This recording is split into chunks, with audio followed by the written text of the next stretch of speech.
அண்ணன் சீமான் வந்து ரீசென்ட்டா மரங்களின் மாநாடு நடத்தினாரு. அது பயங்கரமா ரீச் ஆக ஆரம்பிச்சிருக்கு. அத ஒட்டி நெறைய ரியாக்ஷன்ஸ், ட்ரோல்ஸ், கிரிட்டிசிசம்லாம் வர ஆரம்பிச்சிருக்கு. அத பத்தி இந்த வீடியோல பார்ப்போம். நம்ம எல்லாருக்குமே தெரியும் போன சாட்டர்டே வந்து மரங்களின் மாநாடு நடந்தது. காலைல 10:30 அந்த மாரி ஸ்டார்ட் பண்ணி ஈவினிங் வரைக்கும் அந்த மாநாடு போச்சு.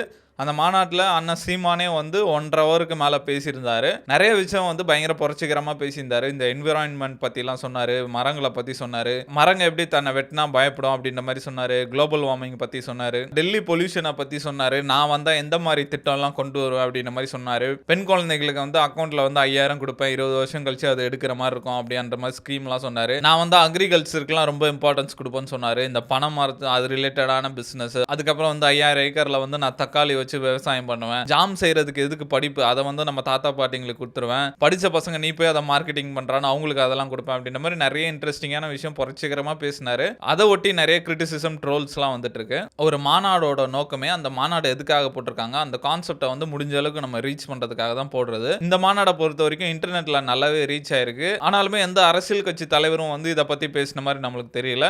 நெறைய இன்டர்நெட்ல இந்த யூடியூபர்ஸ் தான் போட்டு இத பத்தி பேசிட்டு இருக்காங்க.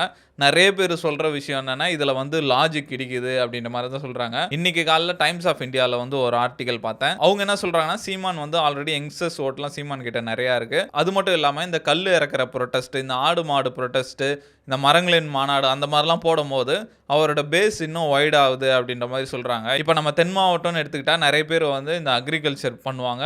அப்படி இல்லன்னா இந்த கேட்டில் ஃபார்மிங் வந்து இந்த மேய்ச்சல் தொழில் தான் பண்ணிட்டு இருப்பாங்க. அவங்க ஓட்லாம் எடுக்கிறதுக்காக அவரோட பேஸ வைட் ஆக்குறதுக்காக இந்த மாரி மாநாடுலாம் நடத்துறாரு அப்படின்ற மாரி சொல்றாங்க. அதே சமயம் வந்து ஜாதி ரீதியா அவரோட கருத்தெல்லாம் வந்து ரொம்ப தைரியமாவே சொல்றாரு. இப்ப இந்த தேவேந்திர குல வேளாளர்கள்லாம் வந்து பட்டியல் வெளியிடுறதுக்கு போராடிட்டு இருக்காங்க. அதுக்கு வந்து ஓப்பனா சப்போர்ட் தராரு. நெறைய அரசியல் கட்சிங்க வந்து அதுக்கு ஓப்பனா சப்போர்ட் தரதில்ல. அதே மாரி எஸ்சி பட்டியல்ல வந்து உள் ஒதுக்கீடுக்கு வந்து இவர் அப்போஸ் பண்றாரு. அது இருக்கக்கூடாது அப்படின்ற மாரி சொல்றாரு. அதே மாரி தேவர் ஜெயந்திக்கு வந்து இவர போகக்கூடாதுன்னு நெறைய பிரச்சனை இருந்தாலும் அதே மீறியும் போய் மாலை போட்டு வராரு. நான் கண்டிப்பா வருவேன் அப்படின்ற மாரி. அந்த மாரி தமிழ் கேஸ்டுக்கெல்லாம் காம்ப்ரமைஸ் இல்லாம எல்லாருக்குமே ஆதரவு குடுக்குறாரு. அதே மாரி தமிழ் பொக்கிஷத்துல கூட இத பத்தி ஒரு வீடியோ போட்டிருக்காங்க. அவர் அந்த வீடியோல பேசும்போது என்ன சொல்றாருன்னா, சீமான் வந்து வளர்ந்து வரும் தலைவர்கள்ல ஒரு முக்கியமான தலைவரா இருக்காரு.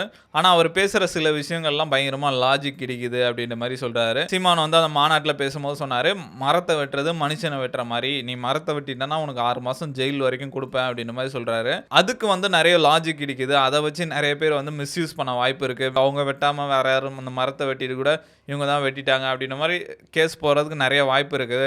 அவர் சொல்ற நெறைய விஷயம் வந்து லாஜிக்கலா இடிக்குது அப்படின்ற மாரி சொல்லியிருக்காரு. இத பத்திலாம் பார்க்கும்போது சவுக்கு சங்கர் ஒரு வீடியோ போட்டிருக்காரு. மனுஷன் வச்சு செஞ்சுட்டாருன்னு தான் சொல்லணும். அவர் அந்த வீடியோலயே ஒரு பாயிண்ட்டா எடுத்து பயங்கரமா கலாய்ச்சிருக்காங்க. ஃபர்ஸ்ட் இந்த பாம்பு பத்தி சொல்றாங்க. இவர் ஒரு பாம்பு கதை சொன்னாரு. அது எப்போனா இந்த மாநாடு நடக்கிறதுக்கு ஒரு 2 நாள் முன்னாடி அந்த இடத்த போய் பார்க்க போறாரு. அப்ப இந்த மேடை போடுறத பத்திலாம் பேசிட்டு இருக்காங்க. அப்ப கூட இருக்கவங்க சொல்றாங்க, "இங்க பாம்புலாம் கூட இருக்கு. ஒண்ணும் பிரச்சனை இல்ல. அந்த டைம்ல வராது." அப்படின்ற மாரி சொல்றாங்க.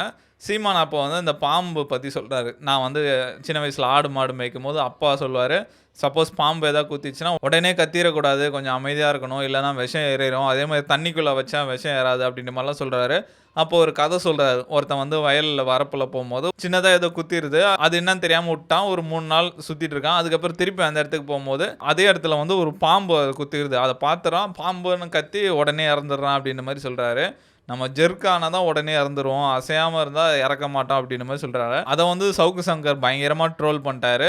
அங்கங்க ஹாஸ்பிட்டல்லலாம் வெனம் எடுத்து சேவ் பண்ணி வச்சுட்டு இருக்காங்க. இவரு என்ன அசையாம நின்டா விஷம் ஏறாரு அப்படின்னு சொல்றாரு. இது லாஜிக்கலா ரொம்ப இடிக்குது அப்படின்ற மாரி சொல்றாங்க. எனக்கு தெரிஞ்சுமே இப்போ பாம்பு குத்திச்சுன்னா இந்த கயிறுமே கட்டக்கூடாதுன்னு சொல்றாங்க. ஏன்னா கயிறு கட்டிட்டா விஷம் இதோட நிக்கும். இப்ப நம்ம கயிறு எடுத்தோனே ரொம்ப ஸ்பீடா ஸ்ப்ரெட் ஆகும் அப்படின்னு மாரி சொல்லுவாங்க.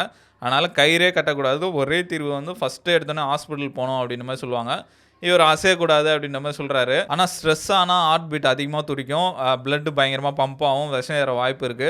அது ஓகே. ஆனா அசையாம இருந்தா விஷம் பரவாதுன்னு சொல்றது வந்து நம்மளாலே கொஞ்சம் ஏத்துக்க முடியல தான். அதுக்கப்புறம் வந்து மரத்த வெட்டுனா 6 மாசம் ஜெயிலு அப்படின்னு மாரி சொல்றாரு. அதுவும் ஒரு உயிர் தான். இப்ப மனுஷன வெட்டுனா எப்படியோ அது மாரி மரத்த வெட்டுனாலும் 6 மாசம் ஜெயில்ல போட்டுருவேன் அப்படின்றாரு. அதுக்கான ரீசன் என்ன சொல்றாருன்னா, இப்போ ஒரு மரத்த வெட்டுனா மத்த மரம்லாம் பயந்துரும். அடுத்த சீசன்ல வந்து பூ பூக்குறதெல்லாம் கம்மியாயிடும். மரங்க வந்து பயந்துரும் அப்படின்ற மாரி சொல்றாரு.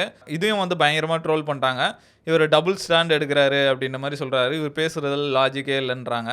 ஏன்னா இதுக்கு முன்னாடி வந்து சீமான் அண்ணன் வந்து இந்த ஜிம்மை பற்றி பேசுகிற வீடியோ வந்து பயங்கர வைரலாக இருக்கும். எட்ரா மாட்டுக்கறி எட்ரா சாப்பிட்றா அப்படின்ற மாதிரிலாம் சொல்லுவார். இந்த மாடும் வந்து உயிர் தானே, அதை மட்டும் வெட்டி சாப்பிட்லாம், என் மரத்தை வெட்டக்கூடாதா அப்படின்ற மாதிரி கேட்குறாங்க. அதே மாதிரி மரத்தை வெட்டாமல் எப்படி இருக்க முடியும்? இப்போ சீமான் வீட்டிலலாம் ஃபர்னிச்சரே இல்லையா? இப்போ சோஃபா, இந்த பெட்டுலாம் இல்லையா? இந்த ஜன்னல்லாம் இல்லையா? மரத்தை வெட்டாமல் எப்படி அதெல்லாம் வரும்? அப்படின்ற மாதிரி பயங்கரமாக கேட்குறாங்க. அது கேட்கும்போது ஆமாம்ல, இது ஒரு வேலிடான பாயிண்ட் தான்ல அப்படின்ற மாதிரி இருக்குது. அதுக்கப்புறம் வந்து இலங்கையில் பிரபாகரன் அவரை பார்க்கும்போது ஒருத்தரை பார்த்தேன், அவர் வந்து 1,00,000 மரம் வைக்கணும் அப்படின்ற மாதிரி சுற்றிட்டு இருந்தாங்க அப்படின்ற மாதிரி ஒரு கதை சொன்னார். அந்த கதை கேட்கும்போதே நம்மளுக்கே தெரிஞ்சுது இதை கண்டிப்பாக ட்ரோல் பண்ண போகிறாங்கன்ற மாதிரி. அதே மாதிரி ட்ரோல் பண்ணிட்டாங்க. இலங்கையில் தமிழர்களுக்கு இருந்தது குறிப்பிட்ட பகுதி தான். அதில் ஒருத்தன் வந்து ஒரு லட்சம் மரம் வச்சா எங்கே வைப்பாங்க அப்படின்ற மாதிரி கேட்குறாங்க. அங்கே இலங்கையில் அவன் போர் பண்ணுவானா, உட்காந்து மரம் வச்சுட்டு இருப்பானா அப்படின்ற மாதிரிலாம் பயங்கரமாக கலாய்க்க ஆரம்பிச்சிட்டாங்க. அதே மாதிரி இன்னொரு விஷயம் என்ன சொல்கிறாங்கன்னா, நீங்கள் மாநாடு போட்டது வந்து மரத்துக்காக. இப்போ சுற்றுச்சூழலை பற்றி பேசுங்க, மரங்களை பற்றி பேசுங்க, எதுக்குங்க சம்மந்தமே இல்லாமல் டிவிக்கேவை தாக்குறீங்க அப்படின்ற மாதிரி சொல்கிறாங்க. தமிழ் தேசியம் கொஞ்சம் கொஞ்சமாக விஜய் தேசியமாக போயிட்டுருக்கு. அது என்னமோ உண்மைதான் நினைக்கிறேன்.